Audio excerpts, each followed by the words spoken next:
Thank you, Eddie. We were fortunate to be able to take our staff out to a site visit to the Chung's home, and he just touched the surface of some of what they did. It was really a great experience. So thank you for sharing both the history and some of the things you've done to bring some sustainability measures to your historic property. So the next part of our presentation is going to start to apply standards and guidelines. So we've talked more about how to think about a historic property, how to look at sustainability and that methodology. But now the standards and guidelines help tell you, now what? How do you actually take care of some of these places? Again, these are not prescriptive. They don't tell you exactly what to do. It gives some standards or some principles, some values to think about, but every situation is going to be different. So the actual, you shall do this isn't going to tell you that. You're going to have to apply some judgment and some thoughtfulness of your own. The Secretary of the Interior is a cabinet level position that oversees the National Park Service. The National Park Service is charged with maintaining and preserving the nation's heritage. So they're the ones that came up with these standards and guidelines. So they're often abbreviated as the Secretary's Standards or the Secretary's Standards for the Treatment of Historic Properties. Don't be put off by that. It's just that these are national standards and that's how they were derived. There are 4 different kinds of preservation treatments, and we're really going to focus on one of these, but I thought you should be aware of all 4 of them. Sometimes people think of a historic property as a house museum. They put it under bubble, and that's certainly one of them, but it's not the one we're talking about. We're talking about places that are used for everyday experience, everyday life by everyday people. So these are the different types: preservation, rehabilitation, restoration, and reconstruction.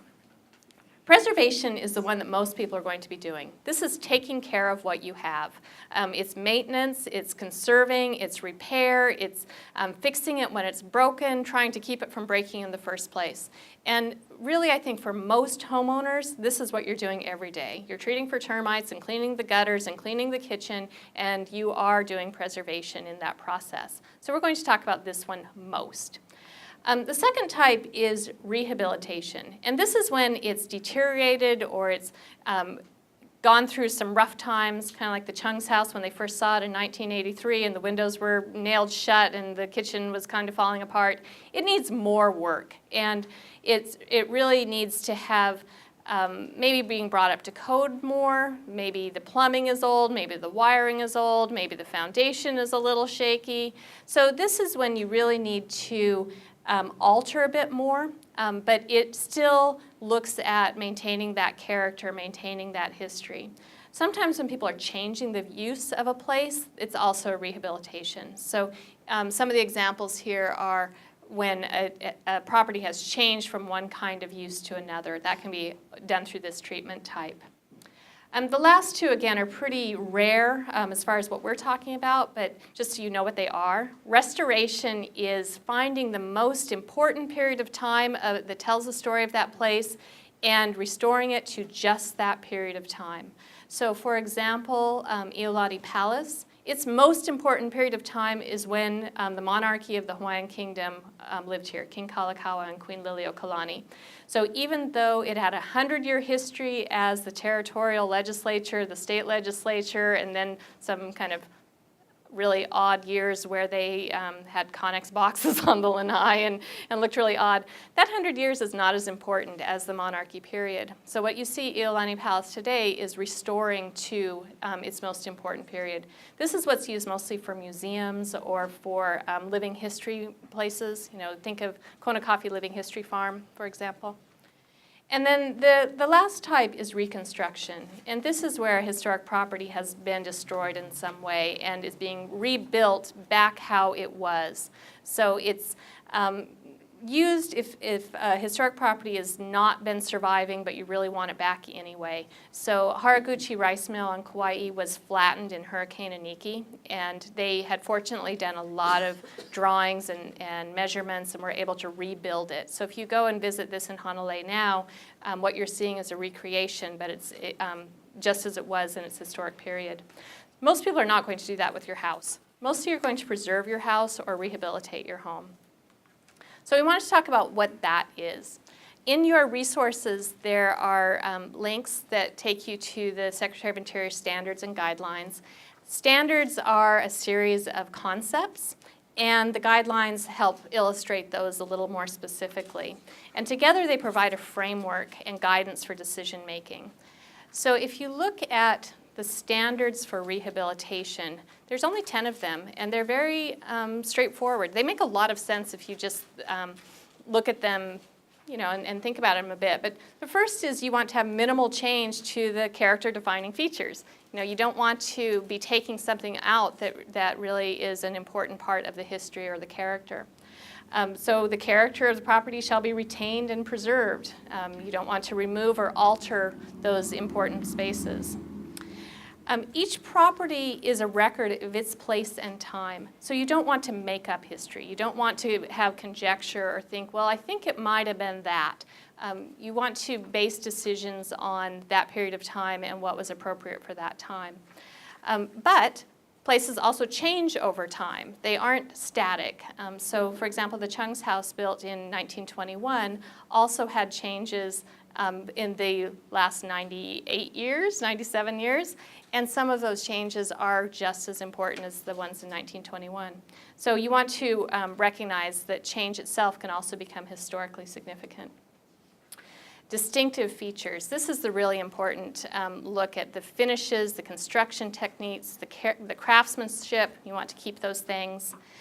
So if they've fallen apart, they may be missing, they might have deteriorated, you want to match them as closely as possible. So things, oftentimes windows suffer from this. You know, back in probably the 70s or 80s, some jalousie window salesman came through town and told everyone to take out their double hungs and put in jalousies. So what you want to do is go back to the original features as much as possible. And again, don't make it up. If you have drawings or photos or some examples, and you would want to match that, but you don't want to just say, oh, I think maybe it was something. So base it on evidence. These last ones are not necessarily as common for the types of properties we're talking about, but if you're doing cleaning, use the gentlest means possible. You don't want to power wash soft brick. The whole thing will dissolve and turn into powder. You don't want to use harsh chemicals. You want to use, you know, just like soft scrub, water, maybe elbow grease rather than a power washer. And then there are often archaeological, and here in Hawaii, burial sites are often present. You need to be careful of those, protect them, preserve them, don't disturb them, and really to avoid any impacts to those sites as well. And then the final two are really talking about new additions. So if you are going to add a room, add an addition to a property, those additions should be compatible and harmonious. Those are the terms that they use. So often it'll be on the side or the back rather than a prominent front facade. Usually they'll be a little bit smaller or set back, so not as dominant. So looking at maintaining that essential form of the historic property. So it's not that you can't do additions or that you shouldn't do additions, it's that they should be done thoughtfully. With these standards, the Secretary of Interior has also added guidelines specifically for sustainability. And what's really nice about these is it starts to bring all of this together. We want to maintain and preserve our natural resources. We want to maintain and preserve our historic resources. This resource helps you understand best practices for doing that. This is a link in your references as well. And this version of them have illustrations. So these are organized by different topics, and then within each of those topics, they have a recommended and a not recommended. The not recommended is usually the recommended only said in the negative. So it says, do this, don't do the opposite of that. So they're really kind of funny. But the planning is, again, looking at what do you have you analyzed it, have you evaluated it, have you gone through that checklist, have you looked at it holistically, have you assembled a team and thought about it? And actually, Pat, this is where we wanted you to come up and start to show how they've applied some of these as well. In starting the restoration of our house, it was very daunting. You know, like Eddie said, every room we went to, every window, something was wrong everywhere. But we loved the setting, we loved the house, we loved um, the feeling, going back to some of those characteristics. That's what really inspired us. Um, Luckily for us, before we started, Eddie was teaching at McKinley High School at the time, and he had a student. And I guess he must have mentioned our house, and the student said, you know, my father is a great carpenter. And so we looked into him, who this guy was, and found out that he had restored Jim Neighbor's house at Diamond Head. And he did the Lucas house, and he did many projects for John Hara. So we thought, this guy sounds like the real deal. We bring them over, he and his brothers, Takashita and Sons, was this old carpentry family. I don't think they're all alive today and probably not in business anymore. But just the detail and the attention that they paid when we express, like, we don't want to lose that molding, we don't want to wreck that piece of wood. When they took apart all the window frames, we didn't lose a single piece of molding or wood. They were so careful. They changed every rope. The leads were okay inside the casing of the windows, but every rope had to be changed, so every frame had to come off. So we were really, really fortunate to have them. And then when we renovated our kitchen, which is an addition to the historic home actually, they helped us with that too. Our masonry contractor was George Arizumi, and he has a long history with working with older homes also. And so we were very fortunate to have all this excellent expertise in helping us. With our floors, getting back to the floors, at that time, old man Nishimura was still alive. And they came out and he looks at the floor, pulls up parts of the carpet, and he says, you may have to change some boards, it's really, really old. Pulls up all the carpet, refinishes the floor, and like Eddie said, we didn't have to change a single board. Wow. It was that well preserved. Over the years, there had been some people living in the house that didn't really take care of it that well, but we dealt with it. What kind of wood? Fir. It was fir. And in the closets, it was pine. So they used like a junker wood in the closet. And then, but the main boards throughout the house, like Eddie said, from one end to the other, one solid piece, no joints. So that's, I think, kind of unusual. And the Lures and Cook stamp is still under the house. You can see where the boards actually came from. Yeah. You want to, your turn? Yeah, but don't leave. The next category in these standards and guidelines, it looks at maintenance. And really, I can't overemphasize enough how important good maintenance is. And that's one of the reasons we gave you the maintenance plan as a handout. Preservation is maintenance, and good maintenance will preserve more than all of the rehabilitation that you could do, and it's a whole lot less expensive. So looking at just regularly repairing, if something breaks, fix it, looking if something is leaking, repair it, using durable materials, and Andrea mentioned earlier on the environmentally friendly cleaning products, which often are less harsh on the finishes as well as being more healthy. So I think Pat was going to tell the story of the bathroom tiles. This almost looks kind of Art Deco-ish. When I saw it, that's what I thought. But I think it does go back to the original construction of the house. The tile around the tub and the tub itself was green, and we brought in the refinishers, and we actually did refinish over and make more of the yellow tone in the shower stall, because the checkerboard was so overwhelming. But anybody who comes to our house always looks at those dragons and they never forget it. We've never renovated this bathroom. This is 1921. And the reason is, there are some cracked tiles, there's some little ugly spots here and there, but we're so afraid if we take it up, we're gonna lose it, you know? So we just kind of overlook the little broken pieces and deal with it. But also in the category of maintenance, the house has been painted a number of times over the years, mostly by the resident house painter. And he didn't know how to deal with some of the windows and parts of the house. He learned how to glaze glass. Wow. So climbing up, putting up scaffolding, sanding all of those windows, and then finding out that all the glazing was falling off as he was doing it. So he went back and he reglazed, I think, just about every window in the house, and there are a lot of windows. And then go back with the razor blade.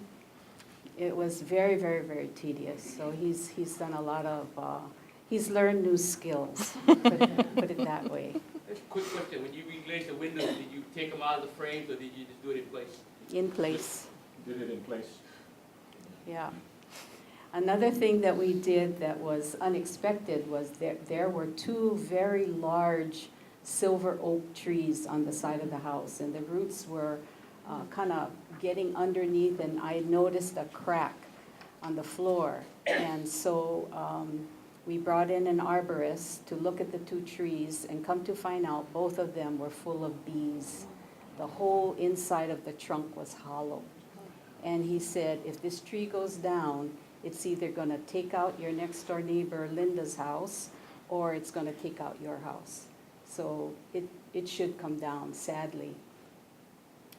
We had the tree trimmers come, cut down both trees, but instead of sending it to the landfill, all of those huge trunks were set outside our garage, and I called the wood turners.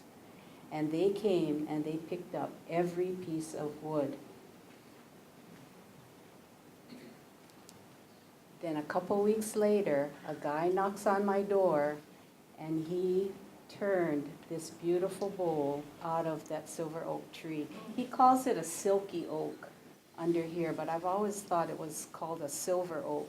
And it even has butterfly joins on it. I mean, the workmanship is really beautiful, and this is my memorial of the two trees that we lost.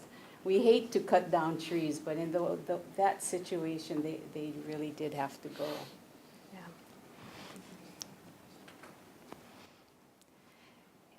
Also, don't plant new trees too close to your foundation for exactly that reason. Trees grow up.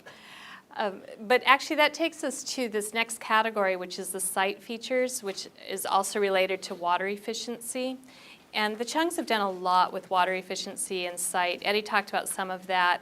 Pat's going to talk about a little bit more. But really being respectful of the site as much as of the building. And that relationship between the indoor and outdoor, relationship to the setting, some of those views, some of the topography, the soils, they can all influence and determine what the best solution might be. So looking at when you're adding things like spouts or water catchment or water features, they can help maintain the home as well, so you don't have water just dripping down the side or pooling at the bottom or eating into the foundation, as well as catching it for other reasons. You know, so you can use it for watering the garden or using it for, I think they even have some aquaponics. And so to recycle and recapture some of the water and keep it away from the damaging areas. When you do that, though, you again want to be very aware of where it happens and what some of those character defining features are. I know I keep harping on that, but it is the most important takeaway. So if you are going to be adding things like catchment, do it where it is not ruining some of the aesthetic or ruining some of those features, being very sympathetic to the setting in the home. Native plants, I think, are a really important part of some of the landscaping that we see here. That isn't to say to go out and take out your heritage trees or to take out your historic gardens, but as you do plant new, look at opportunities for bringing in native plants instead of invasive species as well. So, Pat, would you like to talk about some of your projects? Eddie gets so upset because I come up with these ideas and I can't, construct it. So he has to put it together for me. But under one of our, that's not the pond, but we have that big 500-gallon original pond that's down in the lower part of our property. And it just seemed like such a waste, that water. I had koi in there and everything, but adding a little pump, and of course we have the water that refills it from the catchment tanks. He built aquaponic beds above it. So I grow taro and watercress on the top of the fish pond. The one on the right is a smaller container that has fish in it also that pumps up to the top. And there's watercress, taro, and stuff. And down below you can see just a part of my garden. On the left side is that catchment tank that feeds the water for the chickens. I think the next one has that. Oh, yes. Yeah, that's the same aquaponic system. It's just a very small water container with fish on the bottom, and I'm able to grow quite a bit of stuff on the top. On the right-hand side, Eddie has so many uses for 55-gallon drums. If you have any, just call him. Cuts it in half and laid it end to end and put it together, and I call this my industrial worm bin. So in there is all the recycled leftover food, garden trimmings, trimmings even that come from my daughters and my neighbors. Sometimes they throw their garbage over the wall, and I use it to feed the worms or my chickens. So I also shred newspaper with a shredder, and that goes on top of the worms that are composting there. No flies, no smell, no fruit flies or anything. The shredded paper, and they compost it. If I have too much newspaper that needs to be shredded and utilized, some of it goes in the recycling bin, but some of it also goes into a large compost pile that I have in my neighbor's yard. So he calls me the guerrilla gardener. I've taken over his whole backyard. I've got like 10 papaya trees, 10 banana trees, and a full garden of Korean radish that I used to make kimchi, and a big compost pile. And so our yard man is instructed, and he knows the rules, all the grass cuttings that come from my neighbor's yard and my yard, piles it all up with all the dried leaves, and he runs it over with the lawnmower, and then he has to put it in my compost pile. And I turn it, cover it. So everything is utilized. I think we have a complete cycle at our property. The food waste, the trimmings, all of that either goes to chickens or composting of one type or another. The chickens produce eggs, which supplies my neighbors and my family. And the manure also goes into the compost pile. So it's a complete cycle. Oh, this is what she was talking about. Yeah. Right, got anything? Sorry. Yeah, below the garage where Eddie built that brick terrace, that's also a vegetable garden now. And on the right-hand side, he built a chicken coop that even has a family room. It has an extension. And I have way more chickens than the law allows. I'm sure you can see that. Huh? Don't squeal now. He said, don't squeal. But I don't have any complaints from my neighbors. They all get eggs. And they're not noisy. We tried to change the city and county ordinance where it talks about pets on property. The city ordinance reads, you can have only 2 hens, okay, no roosters, on a single-family property. But you can have 10 dogs. And I just thought, something's wrong with that. My chickens don't make anywhere near as much noise, smell, or whatever from like a dog or dogs.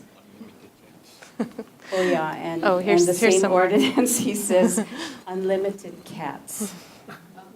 So we tried to change the ordinance. We weren't successful, but everybody that I know who has chickens, nobody has just 2.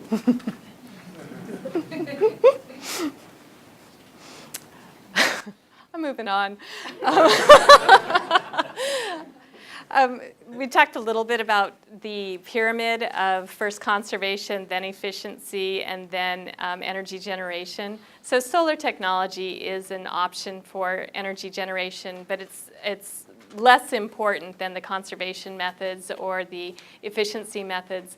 But if you do look to install photovoltaic or other kinds of solar generation, look at where it's the least impactful or the least visually intrusive. We saw a picture earlier of the solar panels here that were off to the side. They're not on a dominant roof line or a dominant facade. So I think that's important, especially if the roof itself is a dominant feature of the historic home. Look at doing it on the side or the back. Look at doing it maybe off, not on the roof at all. So this is one way to look at solar. Do you want to add anything about solar? Okay. We've talked a lot about windows. The original windows, I think of windows as the eyes of the house, you know, kind of that look into the soul of the property. You get that through windows. So it's really important not to close them off or to board them up, to retain their original patterns of fenestration and the openings. You don't want to make openings smaller or larger, but that means retaining and repairing them. I don't necessarily recommend reglazing them on a ladder on a scaffold by yourself. I mean, this is something you can take them out, repair them, then reinstall them. But looking at compatible materials especially. So if you have wooden windows, you don't want to replace those with aluminum screens or aluminum, or vinyl. You want to use the same material as much as possible. There are some replacement materials that are possible, but a lot of them don't hold up as well, and they do off-gas and are not necessarily as sustainable in the long run. So going back to, again, the life cycle and not just the short term. So repairing and reopening interior windows also helps with cross ventilation, and that can help with cooling and air circulation. Pat, do you want to just talk about this beam that's in the middle of your window here? The one in my bedroom. Yeah. The one that's not. Oh, is that on. not it? No. Oh, sorry. No, that's okay. There it is. There it is. Yeah. This was a MacGyver repair. Sliding windows over many, many years, and our house will be 100 years old in 3 years. The sliders there were stuck, could not move them. We called in a contractor, we've had different people give us advice, and it just sounded really too much. The whole thing had to come apart, because there's probably a teeny bit of a sag on the top, because the window is so huge. Look how big it is. That's one big window with 2 sliders on each side. So I thought to myself, well, how do you fix a sag? You lift it up, right? So I had Eddie get a big dowel, measure it, cut it, put it right in the middle where the seam of the screen is. You can't even see it. That's the seam of the screen. And he used, I think, a car jack. He used a car jack to jack it up just a teeny bit to slide that dowel in, painted to match and everything. And now the windows open back and forth. I can do it with one hand. And that would have been a huge repair. Yeah. A light touch will take you a long way. These last couple of categories are really just about more of the same. Develop a plan, look at what you have, look at ways to be the least impactful as possible. And don't just rely on technology for everything. I think something like these simple fixes will take you a long way. I'm sorry to rush through some of this, but we are coming to the end of our time together.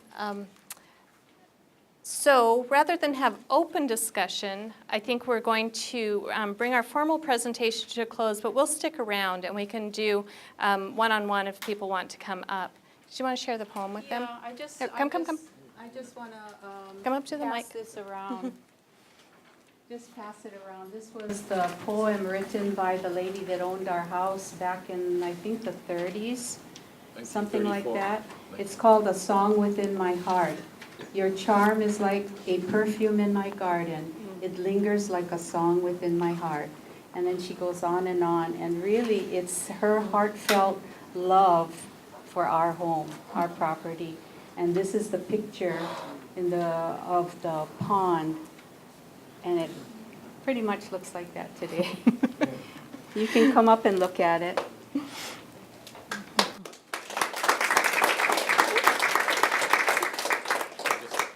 So thank you very much to Andrea, to Eddie, to Pat. We are really excited to just introduce this topic to you, give you a lot of things I think to think about, and really think about how it might apply to a place that you care about and that you love, and maybe share with others as well. This is the first in 5 classes. This was the overview, kind of the big picture. And then for the next 10 weeks, every other week, we're going to be having a deeper dive into some of these topics. So if you are interested in coming to more classes, this is the schedule that's coming up. I'd also like to ask you to complete the evaluation forms and give us some feedback. It's important for us for improvement also to report back to some of our sponsors, so that's really helpful to us if you can fill those out and just leave them on the registration table on your way out. So with that, thank you all so much for coming and spending your evening. We really appreciate your time, and all of the presenters will be up here for a little while if you have any other questions you'd like to discuss. Thank you.